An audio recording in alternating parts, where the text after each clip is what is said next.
ಅದಕ್ಕೆ ಆ ಸಂದರ್ಭದಲ್ಲಿ ಸ್ವಲ್ಪ ಇದನ್ನು ಹೇಳೋದು, ಈ 10 ಕೋಟಿ ಅಂದಮೇಲೆ ಬಾಯಿ ಮುಚ್ಚೋ ಪ್ರಶ್ನೆ ಅಲ್ಲ, ನಮ್ಮ ಕರ್ತವ್ಯ. ಸಿದ್ದರಾಮಯ್ಯ ಅವರು ಇನ್ನೂ ಜಾಸ್ತಿ ಕೊಡ್ತಾರೆ, ಅದು ವಿಶ್ವಾಸ ಇಟ್ಕೊಳ್ಳಿ.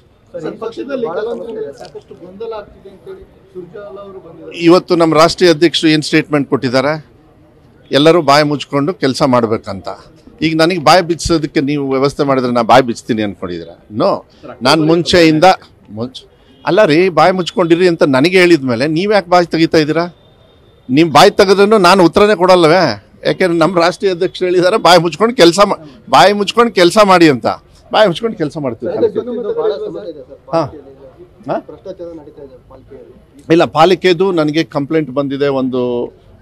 ಒಂದು ಕಂಪ್ಲೇಂಟ್ ಕೂಡ ಏನೋ ಆಗಿದೆ ಅದನ್ನು ನಾನು ರಿವ್ಯೂ ಮಾಡಿ ನಿಮಗೆ ವಿಶ್ವಾಸವನ್ನು ಕೊಡ್ಲಿಕ್ಕೆ ಇಷ್ಟಪಡ್ತೀನಿ. ಯಾವುದೇ ಸಂದರ್ಭದಲ್ಲಿ ಎಲ್ಲೇ ಭ್ರಷ್ಟಾಚಾರ ಆದರೆ ಅದನ್ನು ಸಂಪೂರ್ಣವಾಗಿ ನಿಲ್ಲಿಸ್ತಕ್ಕಂಥದ್ದು ವ್ಯವಸ್ಥೆಗೆ ಕಟ್ಟುನಿಟ್ಟಿನ ಕ್ರಮವನ್ನು ನಮ್ಮ ಅಧಿಕಾರಿಗಳು, ಹೈಯರ್ ಆಫೀಸರ್ಸು, ಜಿಲ್ಲಾಡಳಿತ ಇರ್ಬೋದು ಮತ್ತು ರಾಜ್ಯ ಮಟ್ಟದಲ್ಲಿ ನಾವು ಮಾಡ್ತೀವಿ. ಅದನ್ನು ವಿಶ್ವಾಸ ಇಟ್ಕೊಳ್ಳಿ. ಅದು ಅಲ್ಲ, ಈ ಸತಿ ಸಮಸ್ಯೆ ಇರ್ತಕ್ಕಂಥ ನನಗೆ ಗೊತ್ತಿದೆ, ಅದನ್ನ ಸರಿ ಮಾಡಿಕೊಡೋಣ. ಆದರೆ ನೀವು ಭ್ರಷ್ಟಾಚಾರ ಅಂತ ಏನು ಹೇಳಿದ್ರಲ್ಲ, ಆ ಭ್ರಷ್ಟಾಚಾರ ನಿಲ್ಲಿಸ್ತಕ್ಕಂಥ ಜವಾಬ್ದಾರಿ ನಾನು ತಗೊಳ್ತೀನಿ. ಯಾಕೆಂದರೆ ಅದು ಮಾಡೋಕ್ಕೆ ಬಿಡೋದಿಲ್ಲ. ಅಲ್ಲ, ಅದಕ್ಕೆ ಅದನ್ನೆಲ್ಲ ಸ್ಟಾಪ್ ಮಾಡ್ತೀವಿ, ಅದನ್ನ ವ್ಯವಸ್ಥಿತವಾಗಿ.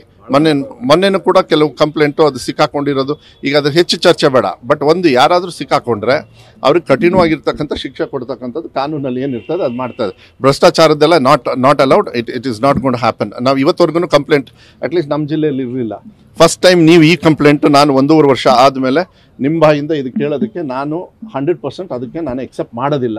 ಇದನ್ನು 100% ನಿಲ್ಲಿಸಬೇಕು. ಅದಕ್ಕೆ ಕಠಿಣವಾಗಿರ್ತಕ್ಕಂಥ ನಿರ್ಧಾರಗಳನ್ನು ನಾವು ತಗೊಳ್ತೀವಿ. ಅದನ್ನು